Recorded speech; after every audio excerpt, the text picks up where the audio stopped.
Libro cuarto de Moisés. Números. Te damos la cordial bienvenida a tu programa Palabras de Vida Eterna. En estos momentos compartimos el libro de Números, Bamidbar, en el desierto.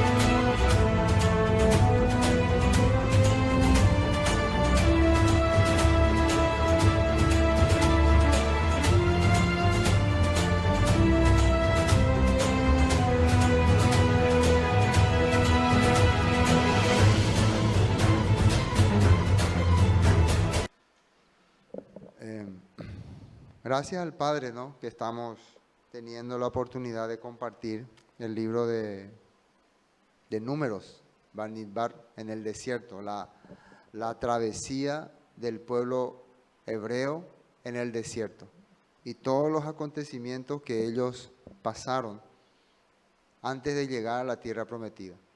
Entonces, estudiar la Torá es algo muy importante porque cada capítulo, cada tema es una instrucción, es una enseñanza. Así como cuando estudiamos Levítico, algunas cosas nos parecían un poco raro, un poco difícil, pero cada capítulo, cada tema era una instrucción para nuestra vida.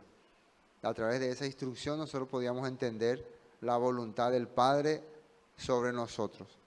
De la misma manera el libro de Números también se encuentra muchas instrucciones, aunque al principio hablamos de bastante conteo, ¿no?, contando a los líderes, contando a los israelitas, a los levitas, las familias, pero después, a medida que pasa el tiempo, se va aclarando el tema que nos quiere narrar, que es lo acontecido con el pueblo de Israel en el desierto. Y el apóstol Pablo nos escribió en su carta a los Corintios que todo aquello que pasaron los israelitas en el desierto fue escrito para nosotros, dice, para que nosotros podamos tenerlo como ejemplo y que alguna de las cosas que aconteció allí y fue tragedia para ellos, no nos acontezca a nosotros. Ese fue el objetivo de este libro. Entonces, por eso, cada vez que compartimos un capítulo, el Padre nos está dejando una enseñanza sobre cada acontecimiento, ¿no?, que ocurre. Hoy vamos a tocar el capítulo 8 del libro de Números, capítulo 8, y arranca así, versículo 1. Habló el Eterno a Moisés diciendo, habla a Aarón y dile. Una vez más, el Eterno, el Todopoderoso, Yahweh nuestro Elohim, se dirige a Moisés dándole una instrucción para Aarón. Hay que recordar que ellos aún se encuentran en el monte Sinaí. Habían pasado un año de que habían salido de Egipto y habían preparado el tabernáculo, habían preparado todo lo que el Padre ordenó y había acontecido varias cosas, ¿no? Entonces ahora ellos están siendo preparados, capacitados para dirigir al pueblo rumbo a la tierra prometida. Y eso es muy importante. Están ya siendo organizados. Se puede decir que se está haciendo una organización conforme a la voluntad del Padre. O sea que cualquier grupo, cualquier movimiento que quiera hacer la voluntad del Padre, siempre tiene que organizarse. Vemos nosotros entonces que el organizarse no es algo simplemente del sistema del mundo, ¿no?, sino la Escritura mismo nos muestra. ¿Qué pasa cuando muchas personas trabajan desorganizadamente? Así, cada quien por su camino, cada quien su cabeza, cada quien lo que cree. Entonces nunca avanza. Va a ser lo que va a ocurrir con los israelitas, que van a dar vueltas mucho tiempo, precisamente porque aunque el Padre quiso darle un orden, quiso ponerle reglas para que puedan avanzar, ellos querían seguir su manera, su voluntad. Y eso entorpece. ¿Qué le dice aquí Moisés a Aarón? Cuando enciendas las lámparas, las 7 lámparas alumbrarán hacia adelante del candelero. O sea, aquí le está hablando el momento en que Aarón tiene que encender las lámparas. Ahí nosotros estamos viendo en la imagen, ese lugar que se ve ahí, esa imagen, es el lugar santo. En el lugar santo vemos que hay tres elementos. La menorá, la mesa de los panes, y allá en el frente del velo, donde está al fondo del lugar santísimo, está el altar del incienso. Esos tres elementos están en el lugar santo. Pero en este momento, para arrancar la actividad en el lugar santo, se comenzaba con encendiendo las lámparas, del lado en que va a alumbrar hacia los demás sectores. O sea que la lámpara tiene que encenderse como para que alumbre hacia ahí, ¿no? ¿Y qué es lo que había en esta parte enfrente de... Acá nosotros tenemos un modelo, ¿no? Solamente un modelo. ¿Qué es lo que había enfrente? La mesa de los panes. Entonces, la menorá va a alumbrar la mesa de los panes. Y después vamos a ver qué representa la mesa de los panes. Una vez alumbrado la mesa de los panes, también esa luz se va hacia el altar del incienso. Eso era el objetivo de la menorá o el candelero de oro que estaba dentro del lugar santo. Entonces, el Todopoderoso a través de Moisés le está dando la orden a Aarón para que lo encienda, para que arranque encendiendo. Versículo 2, ¿no? 2. Habla a Aarón y dile, cuando encienda las lámparas, las 7 lámparas alumbrarán hacia adelante del candelero. Verso 3. Y Aarón lo hizo así, encendió hacia la parte anterior del candelero sus lámparas, como el Eterno lo mandó a Moisés. Entonces, a partir de ese momento, el lugar empezó a tener luz. Una cosa muy importante que destacar. De todos los elementos que hay en el lugar santo, tenemos la mesa de los panes, que sirve como mesa para poner los panes, ¿no? Los 12 panes que representaban a Israel. También está el altar del incienso, que sirve para poner el incienso, poder ahí quemar y que subía el humo hacia las nubes, ¿no? La oración. Pero en el caso del candelero, ¿qué utilidad puede tener el candelero fuera de ser luz? ¿Qué utilidad podemos darle a un candelero? A esto, por ejemplo, fuera de iluminar. En este caso, esto está como un ejemplo acá, pero fuera de ser luz, ¿qué otra utilidad puede tener? ¿Quién sabe? Ninguna. Ninguna. O sea que no se puede usar como mesa. No se puede usar para ponerle algo encima, no se puede usar para guardar algo. No, o sea, no tiene ninguna utilidad, sino es para iluminar. Eso es muy importante. Este candelero acaba de decir cómo fue formado. Fue hecho, dice, de una sola pieza y a martillazos. Se le fue dando martillazos, hasta que quedó en esa forma. Después se le agregó estas 7 lámparas. Estas 7 lámparas tienen muchas representaciones, ¿no? Puede representar los 7 días de la semana, puede representar también las 7 fiestas del Eterno, y también puede representar los 7 milenios que el Todopoderoso estableció. Significa la perfección. También el Rúa del Eterno, el Rúa que el Mesías recibió del Todopoderoso, los 7 Rúa que aparece en el libro de Isaías. Entonces, muchas de estas cosas puede representar este candelero, pero si no tiene luz, simplemente no funciona. No importa en qué lugar esté, en el lugar más santo, más sagrado, si no puede iluminar, entonces no tiene valor. ¿Entienden? ¿No? Eso es un punto importante. Vamos a ver esta nota 3. Nueva traducción viviente, número 8.3 dice: y así lo hizo Aarón, instaló las 7 lámparas para que reflejaran su luz hacia adelante, tal como el Eterno le había ordenado a Moisés. Entonces el objetivo es que su luz, que refleje la luz hacia adelante. El lugar santo, aquí tenemos un tipo resumen de lo que hay en ese lugar. Tenemos la menorá, que es la luz para su pueblo. Esto significa luz para su pueblo. Segundo elemento es la mesa de los panes.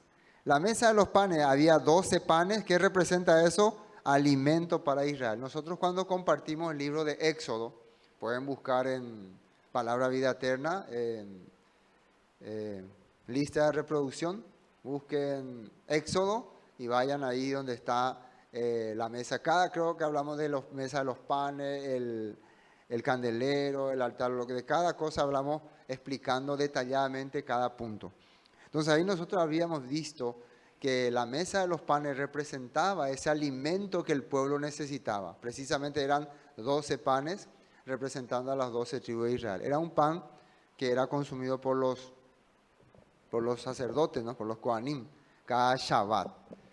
Era el alimento entonces para el pueblo. Fíjense una cosa, el candelero tenía que iluminar hacia la mesa de los panes, donde estaban los 12 panes que representaban a Israel, y esos panes eran para alimentar al pueblo.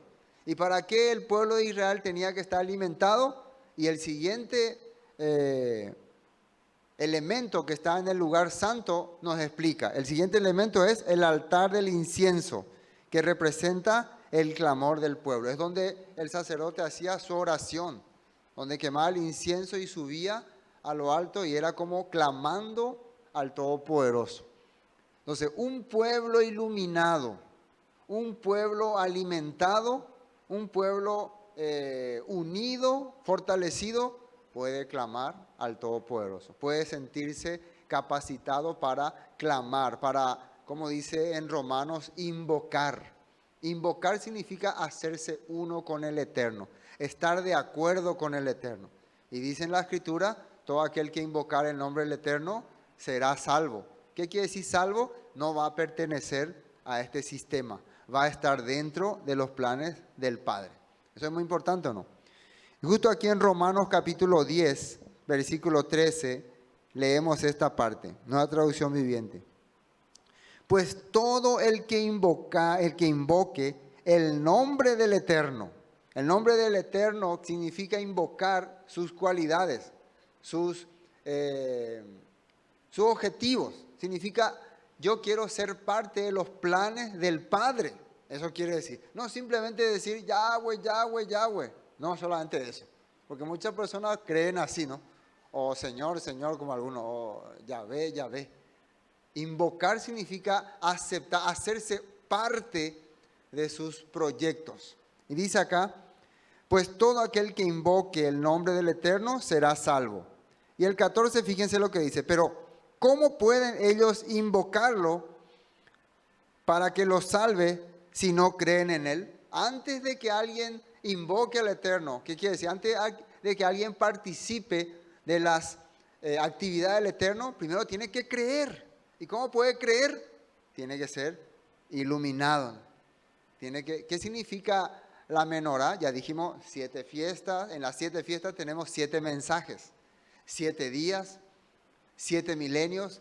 Entonces, todos esos mensajes que están en Pesach, primicias, panes sin levadura, primicias, Shavuot, Yom Teruah, Yom Kippur y Sukkot, son mensajes para el Eterno, para que uno pueda creer en el Todopoderoso y de esa manera ser parte de su voluntad. Todo eso está ahí.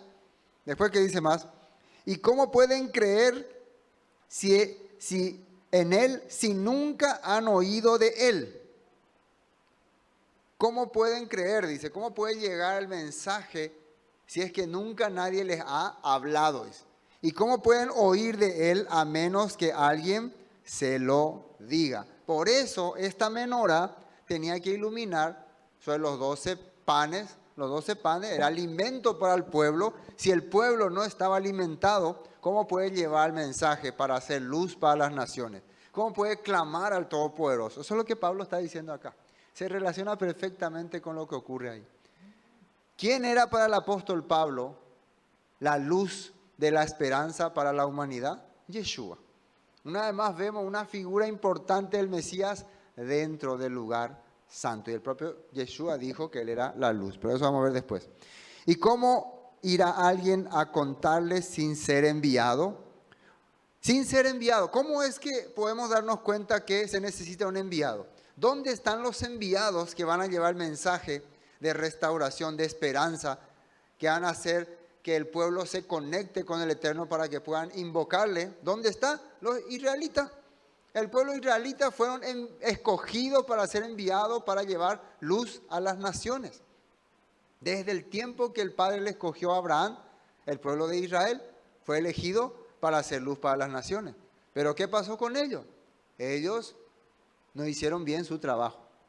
El Todopoderoso igual dejó a ese pueblo para que sea testimonio de su voluntad y envió a Yeshua en representación de Israel, porque él vino en representación de su pueblo, a pagar el precio del pecado de su pueblo y a darle a sus seguidores esa oportunidad de llevar este mensaje. Entonces, a partir de ese momento, todos los que fueron redimidos por la sangre del Mesías, fueron hechos linaje de Abraham, son los que están siendo enviados para hacer luz para las naciones. Amén. Bueno. ¿Y cómo irá alguien a contarle sin ser enviado? Por eso la Escritura dice que hermosos son los pies de los mensajeros que traen besora, promesas, buenas noticias. Bueno, eso era para ver este primer punto. Versículo 4, continuamos con número. Y esta era la hechura del candelero de oro, labrado a martillo, desde su pie hasta sus flores. Era labrado a martillo conforme al modelo que el Eterno mostró a Moisés. Así hizo el candelero. Esto para que llegue a ser luz para el lugar santo, tuvo que pasar procesos, tuvo que pasar etapas. Y dice etapas a martillazos. Esto también representa la voluntad del Todopoderoso. Esto también representa el corazón del Todopoderoso. Para que la menorá pueda cumplir su función, no es que se le puso ahí y ya está, sino que pasó una situación complicada. El pueblo de Israel también, para que sea luz para las naciones, tuvo que ser moldeado, tuvo que ser preparado. Y de esa manera pudo iluminar al mundo. Vamos a la nota 4 para ver más puntos sobre lo que representa la luz en la palabra. Salmos 119, 105. 119, 105. Ese Salmo 19 es famoso, ¿no?, por tener los textos más claros relacionados con la Torah. Siempre me decían antes algunos creyentes en la Biblia, pero desconfiados en la escritura, en la ley, que uno tiene que leer salmos. Los salmos fortalecen el espíritu. Los salmos te ayudan a seguir adelante en tus tareas, en tus actividades. Entonces una vez yo leí Salmo 119, ¿no? Pero cuando leía Salmo 119, ¿de qué habla ahí? Tus estatutos, tus mandamientos, cumpliré, tus mandamientos haré. Entonces como que ya no le gustaron, ya ahí que lea los salmos. Pero increíble, ¿no? En Salmo 119 nosotros vemos las divisiones, 22 divisiones que están relacionadas con las 22 letras del alfabeto hebreo. Entonces perfectamente nos está mostrando que el Todopoderoso nos hace entender su voluntad a través de su palabra, de sus escritos. Eso es muy importante. Si una persona quiere conocer la verdad del Eterno, no tiene que sujetarse a pensamiento y a sistemas humanos. Tiene que sujetarse a lo que está escrito. O sea, a lo que el Padre dejó escrito para poder instruirnos. Las instrucciones se aplican de acuerdo a la necesidad que tenés en tu vida también. Eso es muy importante. No es que vos vas a agarrar un mandamiento y aplicar a una persona que no puede. Por ejemplo, algunos te dicen, entonces si esa persona es paralítico, está en cama, no puede hacer nada, ¿vos le vas a obligar a cumplir los mandamientos para que agrade al Eterno? Entonces así, esas siempre son las excusas. Claro que los mandamientos no fueron dados para eso. Todos los mandamientos fueron dados para beneficiar a nuestra vida. Por eso en el Salmo 1 dice, el que medita de día y de noche. Arranca luego este Salmos hablando acerca de meditar en la Torah, en la ley, de día y de noche. ¿Qué significa meditar? Analizar los propósitos, los objetivos que tiene para nuestra vida. Amén. Bueno, Salmo 119, 105 dice, tu palabra es una lámpara que guía mis pies y una luz para mi camino. Tu palabra, la escritura, es una lámpara. Entonces, ¿qué representa menorá en el lugar santo, una lámpara que ilumina el camino del pueblo. Salmo 119, 130. Las enseñanzas de tu palabra da luz, de modo que hasta los simples pueden entender. Si ¿cómo se puede decir? Un maestro de escritura, maestro de teología, no puede comprender lo importante que son las instrucciones, la Torá, la enseñanza del Todopoderoso, entonces es menos que un simple. Porque la Escritura nos dice que hasta un simple, una persona sencilla, puede entender cuando es instruido por la palabra. Ustedes saben, cuando una persona es instruido por pensamiento humano, por teoría humana, se complica mucho. Se complica mucho. Si una persona es instruido por los mandamientos, es fácil, es sencillo. ¿Qué hay que hacer? Esto. ¿Qué no hay que hacer? Esto. Eso es simple. ¿Qué le gusta al Padre? Esto. ¿Por qué el Padre no quiere que hagamos tal cosa? Bueno, porque tal cosa nos va a perjudicar nuestra vida. ¿Por qué quiere que hagamos tal cosa? Porque tal cosa nos va a beneficiar para nuestra vida. Así como un papá siempre le dice a su hijo, hijo, esto está bien, esto está mal. Y si el hijo pregunta, ¿por qué papá esto está mal? Porque esto va a perjudicar a tu vida. ¿Y por qué esto está bien? Porque esto va a beneficiar a tu vida. Así de simple o no, las instrucciones del Padre. Eso es la luz, la menorá, que está iluminando al pueblo. Continuemos. Isaías 42, 6. Yo, el Eterno, te he llamado para manifestar mi justicia. Te tomaré de la mano y te protegeré y te daré a mi pueblo, los israelitas, como símbolo de mi pacto con ellos. Y serás una luz para guiar a las naciones. Referente a el Mesías, ¿no?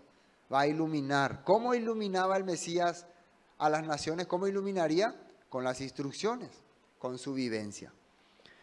Isaías 51, 4, nueva traducción viviente. Escúchame, pueblo mío, óyeme, Israel, porque mi Torá, ley, será proclamada. Esto es un mensaje profético del profeta Isaías. Será proclamada y mi justicia llegará a ser una luz para las naciones. La justicia del Eterno es hacer lo que es correcto, quitar las incorrecciones y hacer lo correcto. Eso, cuando se empieza a hacer lo correcto, lo que es realmente beneficioso para el hombre, será luz para las naciones. ¿Qué significa luz en hebreo? Ya habíamos estudiado una vez, creo. Es la palabra or. ¿Se acuerdan la palabra or? Que significa conexión o unión. Quiere decir que cuando el Todopoderoso te ilumina, vos te conectás con Él. Vos te haces uno con Él. Muy importante. Miren lo que dice en Lucas capítulo 2, versículo 30. Esto era un hombre, ¿cómo se llamaba? Simeón, ¿no? Sí, Simeón. En el templo que estaba, le llevaron cuando Yeshua nació, él le vio al bebé y ¿qué dijo? Porque han visto mis ojos tu salvación, la cual has preparado en presencia de todos los gentiles, los goín, luz para revelación a los gentiles y gloria de tu pueblo Israel. ¿Qué significa? Yeshua era la manera en que iba el Todopoderoso conectarse con todas las naciones, con todo el mundo. Iba a ser luz para las naciones. Él era la cabeza, el representante del pueblo de Israel. Y gloria de tu pueblo de Israel. ¿Qué significa gloria? ¿Qué significa manifestación grandiosa? A través de Yeshua se iba a conocer el pueblo de Israel y se iba a conocer al Todopoderoso. Amén. Bueno, Mateo 5:14 dice, ustedes, eso Yeshua le está hablando a sus discípulos, son la luz del mundo, como una ciudad en lo alto de una colina que no puede esconderse. Una ciudad que está en una montaña, dice que no se puede esconder, no puede ocultarse. Por las noches, las personas cuando encienden sus lámparas, se ve todo iluminado, esa ciudad.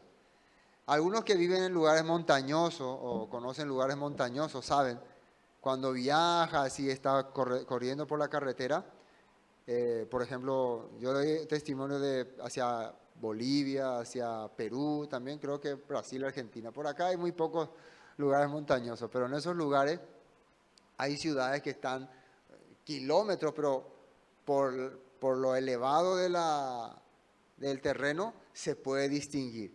Entonces, todo es oscuro, pero a lo lejos, dicen, algunas veces me decía una persona, esa ciudad queda casi a 100 o 150 kilómetros, se ve así un montón de luces, ilumina.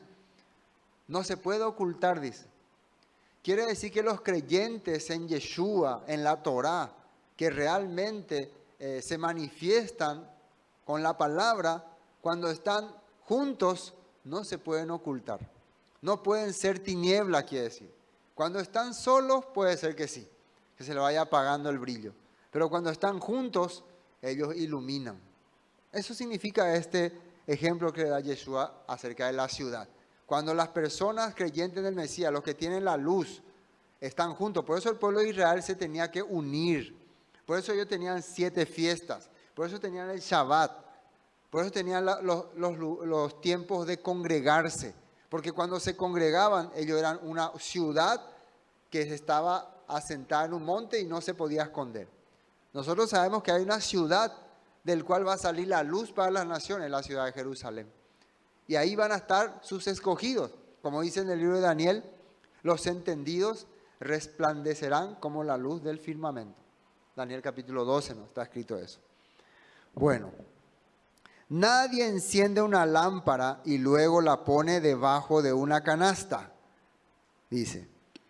En cambio, la coloca en un lugar alto donde ilumina a todos los que están en la casa.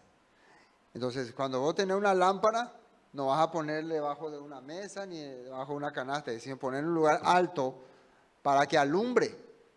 La menorá, que estaba en el lugar santo, tenía un propósito, dar luz, nuestra vida también. Y miren lo que dice acá el 16. De la misma manera, dejen que sus buenas acciones brillen a la vista de todos, para que todos alaben a su Padre Celestial. Entonces, lo que hace que nosotros iluminemos, dice acá según el escritor de Mateo y según Yeshua, es las buenas acciones. Eso es lo que el Padre esperaba a los israelitas. Por eso le dio instrucciones, por eso le dio reglas, leyes. Esas instrucciones, dice en Deuteronomio capítulo 4, iba a hacer que las naciones se maravillen de los israelitas. De cada uno de nosotros también. Amén. Juan 8:12. Yeshua habló una vez más al pueblo y dijo, yo soy la luz, conexión del mundo. Si ustedes me siguen, no tendrán que andar en la oscuridad, porque tendrán la luz que lleva a la vida. Y recuerden que esta luz iluminaba la mesa de los panes, y la mesa de los panes representa la vida, alimento para vivir. El ser vivo puede clamar al Todopoderoso. El ser vivo puede hacer oraciones. La persona que está muerta espiritualmente no quiere ni clamar ni pedir nada. Está solamente viviendo bajo un sistema corrupto. Bueno, eso es para entender entonces lo que representa este candelero que el Todopoderoso le ordenó a Moisés a través de Aarón encenderlo, y según algunos, cada atardecer se encendía para que ilumine el lugar santo. Versículo 5. A partir de aquí vemos la consagración de los levitas. Constantemente estamos hablando de consagración, pero hay que entender una cosa. El Todopoderoso, cuando quiere utilizar a alguien, cuando quiere que alguien sea su instrumento, le consagra de varias maneras. Primero le escoge entre muchos. Tú, ven acá. Después le prepara, esos escogidos son preparados. Y después los que son preparados son presentados. Bueno, entre todas estas personas, estos son los que han sido preparados y estos son los que reunieron los requisitos para hacer el servicio del Todopoderoso. Eso es lo que estaba ocurriendo con los levitas. Fueron elegidos para servir al Padre. Después, en masa fueron todos contabilizados. Ahora, un grupo exclusivo van a ser consagrados especialmente para trabajar en el tabernáculo. Algunas veces algunos se sienten discriminados. ¿Por qué le eligen a él y no me eligen a mí? ¿Por qué él sí y yo no? Siempre escuchamos eso, ¿no? Pero nunca uno calcula o uno no se pone a pensar si yo realmente reúno los requisitos que el Padre quiere, no que una persona quiere. Yo reúno los requisitos que el Todopoderoso quiere, nunca se pone a pensar eso. Siempre algunas personas quieren ser usados, quieren ser instrumento del Eterno, pero no mira los requisitos que el Padre pide para que pueda ser utilizado. Eso es muy importante entender. No hay que sentirse discriminado por nadie, ¿no? El Padre sabe. Y vamos a ver que todos los levitas tienen una utilidad. Todos los levitas. En la Escritura habla que había hasta el levita aguatero que cargaba y traía agua, y era valioso su trabajo, porque si no había agua en el tabernáculo, no se podía hacer nada. El que traía la leña, que cortaba la leña y traía así cargando, ¿era valioso su trabajo? No, sí, porque se necesitaba leña. Todos los trabajos que se hacían eran importantes. Eso significa consagrarse. Amén. Pero vamos a ver que aquí, no solamente ellos van a ser consagrados por el Eterno, también van a ser aceptados por el pueblo. El pueblo también los tiene que aceptar. Es muy importante que entienda una persona, cuando vos querés compartir la palabra, cuando vos querés llegar a las personas, esas personas también tienen que aceptar. Ellos también tienen que ver en tu vida al Todopoderoso. No es que te tienen que aceptar a vos como persona. Tienen que aceptar que en tu vida se manifiesta el Todopoderoso. Vamos a suponer que una persona te rechaza, pero no porque, como decía el profeta, el Todopoderoso le dijo a Samuel, el pueblo no te rechazó a vos, me rechazó a mí. Así le había dicho, ¿no? Entonces muchas veces uno tiene que entender también, cuando las personas me rechazan, ¿de verdad está rechazándole al Eterno o me está rechazando a mí? Entonces antes de que yo saque ese juicio, tengo que ver si las cosas que estoy haciendo concuerdan con las cosas del Todopoderoso. Eso es muy importante entender. Bueno, sigamos. También el Eterno habló a Moisés diciendo, toma a los levitas de entre los hijos de Israel y haz expiación por ellos. Aquí expiación significa trasladar sus culpas, ¿no? Librarle de culpas. Pero vamos a ver que no es una expiación de culpas por haber cometido algún pecado. Es una expiación, se puede decir, ¿cómo se puede decir? Purificación. Es como decirle que prepararte para afrontar las situaciones duras. Hacerte entender cosas que muchas veces tal vez harías o pensarías y quitar eso de tu cabeza. Se puede hablar un poco de purificaciones futuras, por eso se usa algo importante acá. Se usa una unción, un líquido, que recién en el capítulo 19 vamos a hablar del famoso la vaca alazana, ¿no? Que se quemaba hisopo, cuerda roja y ¿qué era otra cosa que se quemaba? Madera de cedro, ¿no? Pero eso vamos a ver recién en el capítulo 19. Pero acá se va a usar eso. Entonces quiere decir una purificación para lo que te puede ocurrir, te puede acontecer. Los levitas tienen que estar ya preparados. Estos son ya los que van a hacer ya el trabajo, los que fueron ya elegidos entre los elegidos. Si se puede entender, ¿no? Bien preparados. Toma a los levitas de entre los hijos de Israel y hace expiación por ellos. Vamos a la nota 6. Número 8.6, nueva traducción viviente, dice, ahora bien, separa a los levitas de los demás israelitas y hazlos ceremonialmente puros. Acá habla ceremonialmente. Significa que ellos físicamente están puros, o sea, no tienen ningún pecado. Pero lo que van a hacer es una ceremonia para que sean purificados ante el Eterno. ¿Se entiende este punto, no? Es como hacer una oración por alguien para que le vaya bien, para que haga bien su trabajo, para que no le entre ningún pensamiento negativo, para que no se corrompa. Y alguien diría, pero ¿por qué vas a hacer eso por mí? Yo no hice nada malo y por eso, necesitas eso. Por ejemplo, fueron elegidos unas personas para hacer un trabajo, vengan acá, vamos a hacer un ritual, una purificación, pero nosotros no hicimos nada malo y por eso, para que nada malo pase por usted. Lo que típicamente hacen los católicos, ¿no? Que mongaray y auto, mongaray de droga, ¿no? Por eso ustedes pueden darse cuenta más o menos que de ahí sacaron esas ideas. No es que sacaron descabelladamente en el catolicismo, no sacaron de esto, ¿no? Pero esto tenía otras funciones, ¿no?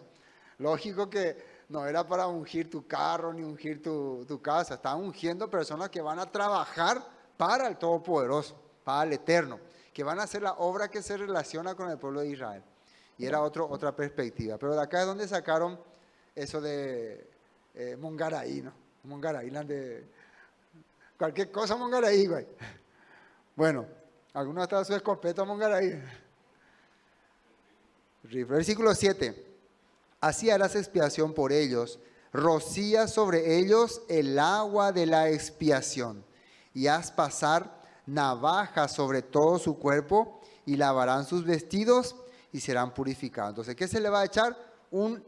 Una agua de expiación. Era una agua especial que se tenía preparado para estos acontecimientos. Agua que se preparaba de acuerdo a la fórmula que después vamos a ver cuando estudiemos números 19, ¿no? Una purificación, no de que han hecho algo malo, sino para prepararlos, para consagrarlos, para que estén listos para servir. Y también se van a rasurar, dice, se van a afeitar, van a estar totalmente afeitados para empezar su servicio. Entonces esto es muy importante porque algunos aluden de que esto no se puede hacer, de que las personas que van a estar al servicio del Todopoderoso no pueden rasurarse, no pueden afeitarse. Y acá dice, haz pasar navaja sobre todo su cuerpo, no sé si completamente o sobre su cabello o sobre su barba, pero lo que sí tenían que tener una señal de que ellos habían sido purificados para servir al Todopoderoso. ¿Se entiende, no? Y serán purificados, dice. Luego, versículo 8, tomarán un novillo, un becerro, con su ofrenda de flor de harina amasada, con su aceite, y tomarás otro novillo para expiación. Entonces, un novillo con la harina representa servicio. Ya hemos visto cuando hicimos la ofrenda estudiamos sobre la ofrenda de Minjá, representa servicio, dedicación. Y expiación significa trasladar culpas, pasar las culpas a ese animal. Quiere decir que ese animal va a llevar todas las culpas de estos levitas que van a ser hoy consagrados. Pero ¿cuál es culpa otra vez? Recuerden que ellos están siendo purificados ceremonialmente para estar listos para hacer el servicio. Lo que una persona necesita hacer cada día, prepararse para enfrentar lo que el Todopoderoso le da. Y harás, versículo 9, que los levitas se acerquen delante del tabernáculo, la Mizcam de reunión, y reunirás a toda la congregación de los hijos de Israel. Fíjense bien lo que está ahí en verde. Vas a reunir a toda la congregación de los hijos de Israel. Cuando vas a ungirle, vas a consagrarle a los levitas, van a estar ahí también el pueblo. ¿Para qué? Para dar su visto bueno. Y cuando hayas acercado a los levitas delante del Eterno, pondrán los hijos de Israel sus manos sobre los levitas. A ver, en los capítulos que vimos anteriormente estábamos viendo que los sacerdotes van a hacer una oración por el pueblo. Vimos la oración sacerdotal para bendecir al pueblo. Esa era una manera de ungir al pueblo ante el Todopoderoso. Ahora vemos que estos levitas que están siendo consagrados ceremonialmente, purificados para hacer el servicio en la Mizcán, tienen que presentarse ante el sacerdote Aarón, el sumo sacerdote Aarón, y ante el pueblo, dice.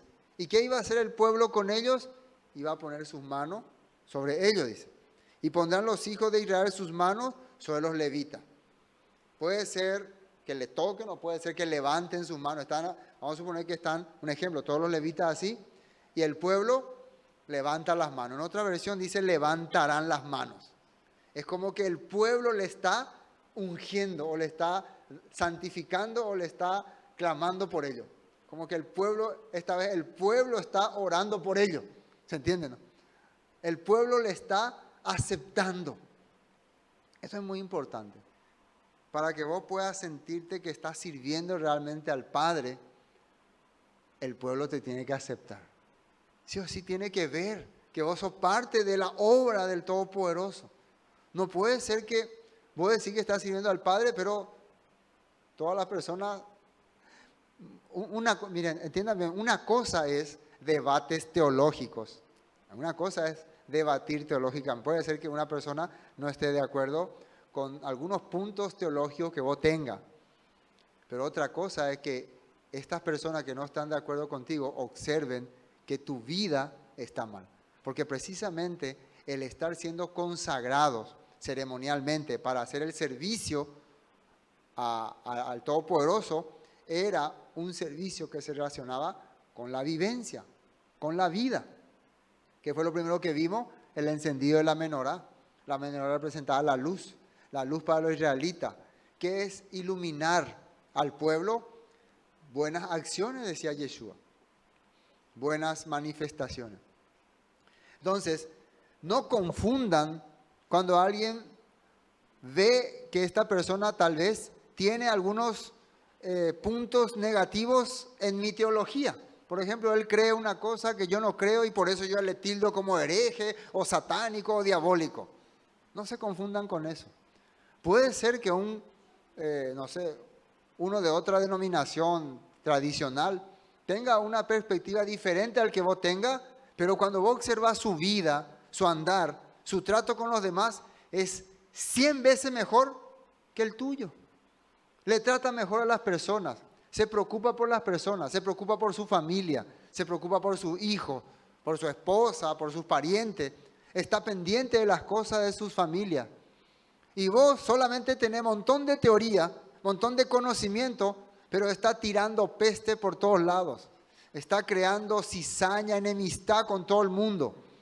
Eso es tiniebla y oscuridad. Eso no es servicio. Recuerden que los levitas, a pesar de todas las cosas, estaban ahí para servir al Todopoderoso. Porque precisamente la causa por la cual el pueblo se corrompía era por la cizaña, por las murmuraciones, por los malos tratos, por los pensamientos contrarios que había. Nosotros vamos a ver que esto va a ocurrir mucho aquí en Números. Y eso es lo que el Padre está queriendo prever con esta purificación ceremonial. Entonces ahora el pueblo entonces está reconociendo a estos como servidores. Entonces ellos están quedando como, ¿cómo se puede decir? Bajo una responsabilidad tremenda. Es como que todo el pueblo acá levante la mano y acepte al pastor como su pastor. O que nosotros, por ejemplo, cuando nosotros queramos establecer un líder, un líder de jóvenes, o un líder de hermanas, una hermana que va a guiar a otras hermanas, o una persona que va a encargarse de una zona, generalmente ya le llamamos acá, le hacemos una oración entre todos los hermanos y le estamos dando la aprobación. Le estamos reconociendo como servidor del Todopoderoso. Eso se hacía acá, por eso tradicionalmente se hace en las iglesias, ¿no? A uno que va a servir se le reconoce, se le presenta y se le reconoce como servidor. Entonces esa persona tiene ya una responsabilidad ante los demás. Eso es muy importante. Para un predicador es importante que los que le oyen le puedan orar, puedan, te aceptamos, te damos ese cargo, esa tarea. Si no, entonces es desaprobado. Yo no sé si a mí me darían esa aprobación, ¿no? Espero que sí, ¿no? Y mi deseo siempre es tratar de hacer lo que al Padre le agrada, ¿no? Pero cuando yo quiero hacer lo que al Padre le agrada, ¿qué significa? Que tratar de servirle de la mejor manera posible al pueblo del Todopoderoso. Ese es hacer lo que al Padre le agrada. No hacer lo que al Padre le agrada menospreciando a las personas. Eso no puede ser agradable para el Padre. Amén. Bueno, entonces pondrán los hijos de Israel sus manos sobre los levitas. Versículo 11. Y ofrecerá Aarón a los levitas delante del Eterno en ofrenda de los hijos de Israel y servirán en el ministerio del Eterno. Ellos van a ser ofrecidos ¿Cómo dice acá? Como ofrenda para servir a los hijos. Miren esta versión como dice. 8:11, nueva traducción viviente. Con las manos en alto, Aarón presentará a los levitas ante el Eterno como una ofrenda especial del pueblo de Israel. Así los dedicará al servicio del Señor. Entonces, estos levitas dice que van a ser ofrecidos a Aarón. O sea, Aarón va a ofrecer. Es como que todos estos levitas hayan puesto su mano sobre todo Israel haya puesto su mano sobre los levitas. Y ahora estos levitas, Aarón los recibe como una ofrenda. Así está diciendo ahí, ¿no? Aarón recibe a los levitas como una ofrenda para ofrecerlo al Eterno. ¿Eso qué representa? Que estos levitas son la ofrenda para el Eterno, son la manera que el Eterno se va a conectar con su pueblo. Eso la Biblia nos está mostrando. Todos los servidores están ahí como ofrenda del pueblo ante el Todopoderoso. Amén. Bueno, sigamos, 12. Y los levitas, ahora, miren, y los levitas pondrán sus manos sobre las cabezas de los novillos y ofrecerás el uno por expiación y el otro en holocausto al Eterno, para hacer expiación por los levitas. Acá hay algo interesante. Es como que, fíjense que los israelitas pasan su aprobación hacia los levitas. Quiere decir que los levitas son ofrenda ante el Eterno. ¿Qué hay que hacer con la ofrenda? Hay que sacrificar, ¿no? Una ofrenda es para sacrificar. Pero aquí el Padre no quiere sacrificar la vida de los levitas. Entonces los levitas, que son como ofrenda ante el Eterno, ¿qué hacen? Ponen su mano sobre el novillo. Entonces el novillo está representando a todo Israel a través de los levitas. ¿Se entiende este punto? A través de los levitas, el novillo está representando a todo Israel. ¿Y después qué se hace con ese novillo? Se sacrifica como expiación. ¿Qué es expiación? Pagar la culpa. Pagar la culpa. Uno por expiación, dice, y presentará a los levitas delante de Aarón y delante de sus hijos, y lo ofrecerás en ofrenda al Eterno. Así apartarás a los levitas de entre los hijos de Israel, y serán míos los levitas, dice. Todopoderoso está diciendo que de esa manera ellos van a ser ofrecidos como ofrenda para el Todopoderoso. Pero no van a ser sacrificados porque el Padre no quiere sacrificar a los levitas.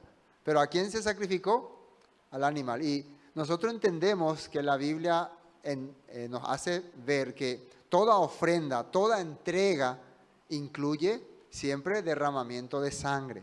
Esa era la manera que se establecía cualquier presentación o ofrenda ante el Todopoderoso. ¿Se acuerdan la ofrenda de Caín y Abel? Abel ofreció una ofrenda, un animal al Todopoderoso, el más gordo, lo sacrificó en holocausto, dice, y Caín ofreció fruto de la tierra, su obra, su esfuerzo. El Padre rechazó esa obra. El Padre acepta los sacrificios de las personas. Pero el Padre no quería sacrificio de los levitas, no quería degollar a los levitas. Por eso alguien tenía que ocupar el lugar para ser sacrificado. ¿Y quién fue el que ocupó ese lugar para ser sacrificado? El novillo. Nosotros también somos elegidos para ser representantes del pueblo, para hacer luz a las naciones, para ser servidores ante el Eterno.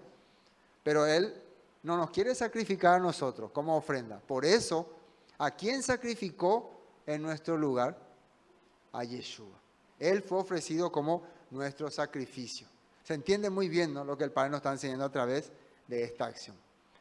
Ahora miren lo que dice en esta nota acá en 14.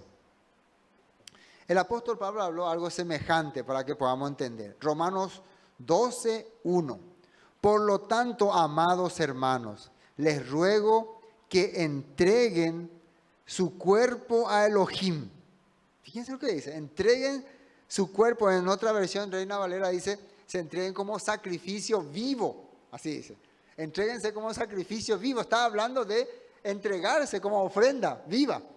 Es algo similar a lo que está ocurriendo acá con los levitas. Ellos se están entregando como ofrenda, representando al pueblo para el Todopoderoso. Sacrificios vivos. Que se entreguen su cuerpo a Elohim por todo lo que Él ha hecho a favor de ustedes. Que sean un sacrificio vivo y santo. La clase de sacrificio que Él le agrada. Esa es la verdadera forma de adorarle. Entréguenle su vida. Ofrezcan su vida. Hoy en día las personas se han vuelto demasiado cerrado a sí mismos. Mi tiempo es mi tiempo, mi dinero es mi dinero, mi deseo es mi deseo y todo es mío. Yo no tengo nada que ofrecer. Se han vuelto así. Esa es la realidad. No es que nosotros estamos queriendo obligarle a alguien que se ofrezca como sacrificio, ¿no? Nosotros simplemente enseñamos lo que dice la Escritura. Quiero que entiendan bien esto, ¿no? Mi característica es nunca presionarle a nadie. Algunos ya me han dicho que soy muy flojo por eso, pero yo no tengo esa misión. Existen demasiados ya instigadores, como dice, presionadores. Debemos hacer así. Nosotros lo que tenemos que hacer es instruir. Instruir.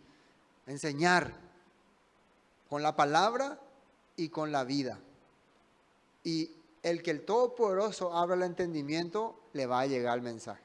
Así como Lidia. Pablo hablaba y dice que el Rúa le abrió el entendimiento y ella empezó a creer y después ya quería ofrecerse, ofreció su casa, ofreció su vida, ofreció todo para ser un sacrificio vivo al Todopoderoso. Ella quiso. Los levitas de nacimiento fueron escogidos para ser servidores del Eterno. Pero el Padre le está con toda esta acción queriendo hacerle poner como compromiso que ellos sientan ese deseo.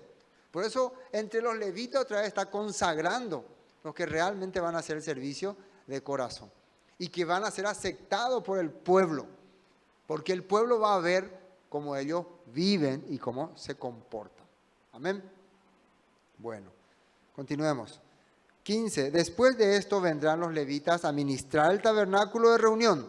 Serán purificados y los ofrecerás en ofrenda, porque enteramente me son dedicados a mí, los levitas, de entre los hijos de Israel. En lugar de todo primer nacido, los he tomado para mí en lugar de los primogénitos de todos los hijos de Israel. Esta historia ya sabemos. El Padre eligió a los primogénitos para que sean sus servidores.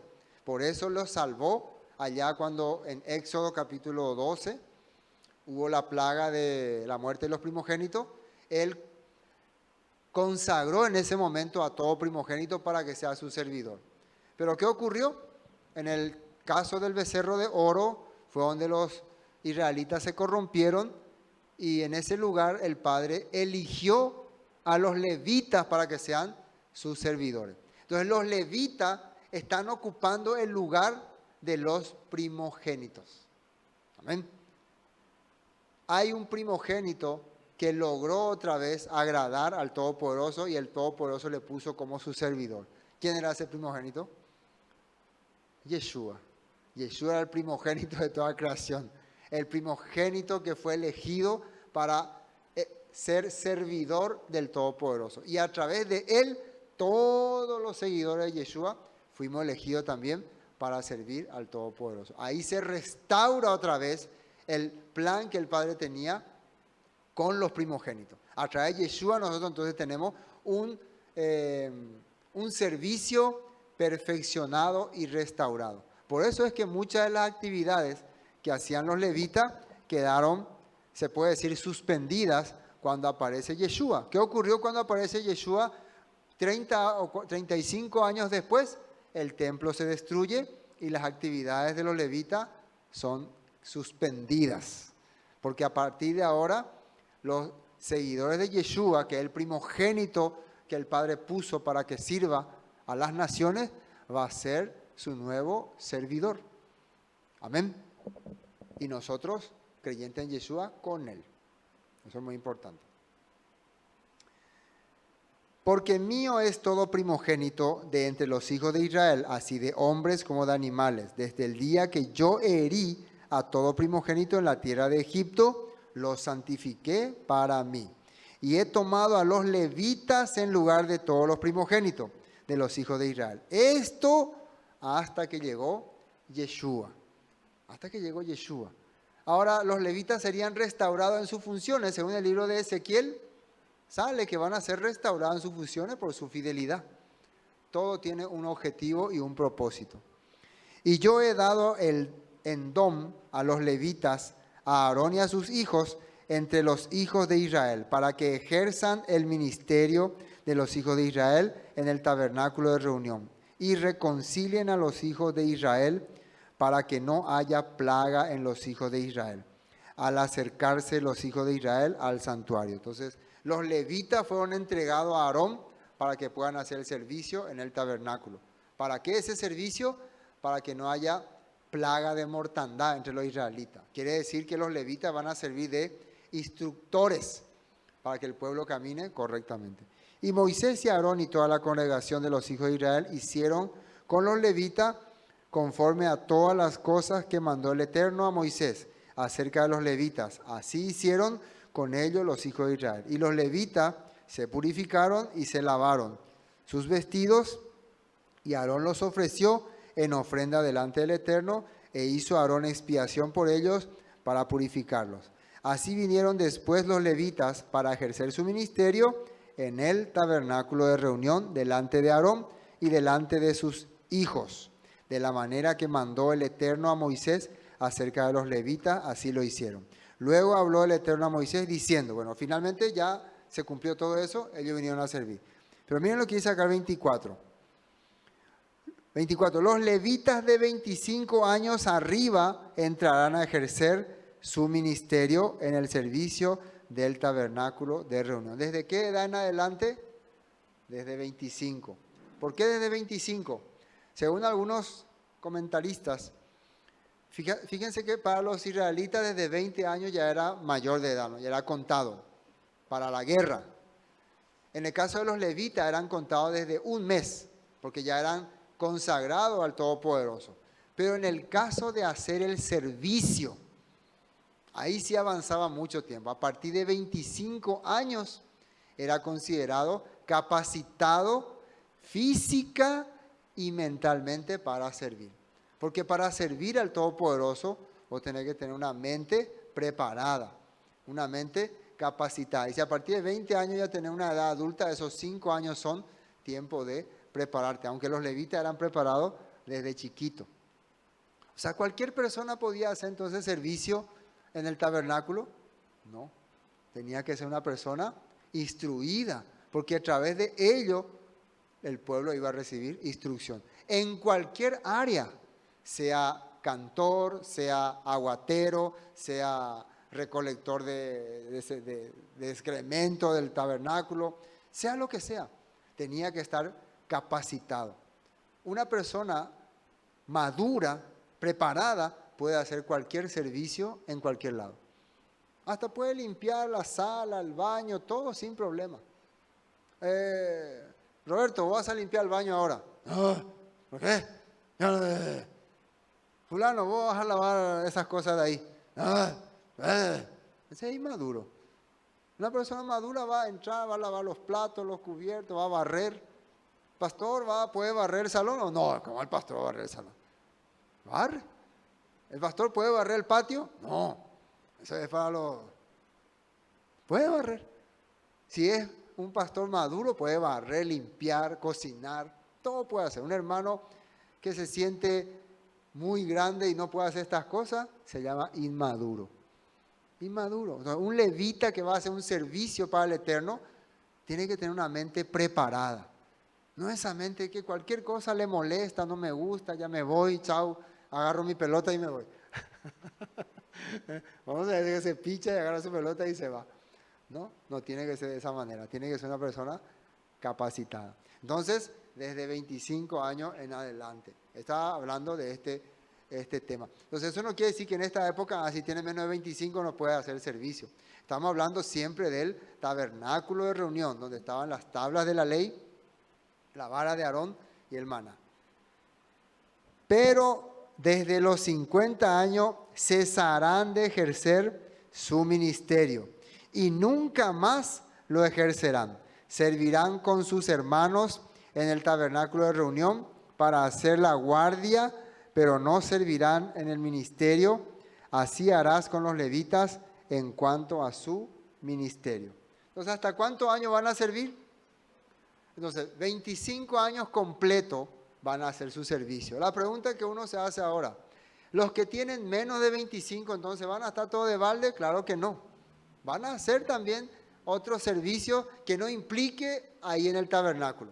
Ahora, los que pasan los 50, lo que van a dejar de hacer son los servicios que implique fuerza. Recuerden que los levitas, algunos iban a cargar los muebles del tabernáculo, algunos iban a desarmar el tabernáculo y eso implicaba fuerza. Entonces lo que nosotros estamos viendo es que el Todopoderoso está cuidando la vida de estas personas.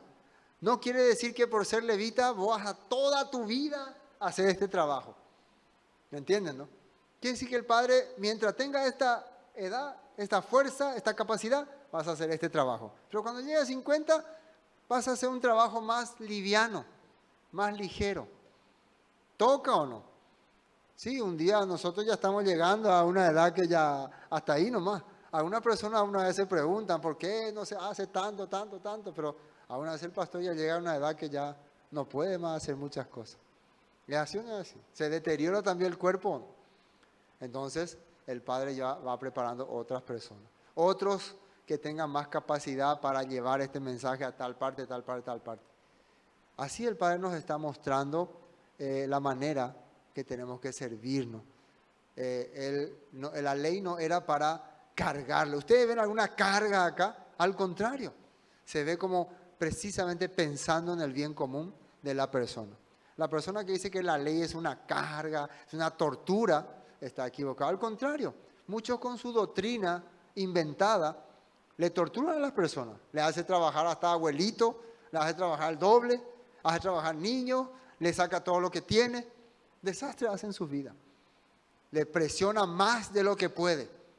Y después le dicen que están bajo la gracia. ¿Qué le parece? Y que la ley es atadura. Eso es totalmente equivocado. No conocen las instrucciones del Padre, por eso viven perdidamente. Hoy hasta aquí vamos a compartir. Shalom. Esto fue Palabras de Vida Eterna, con el estudio del libro de Números. Bendiciones y hasta pronto.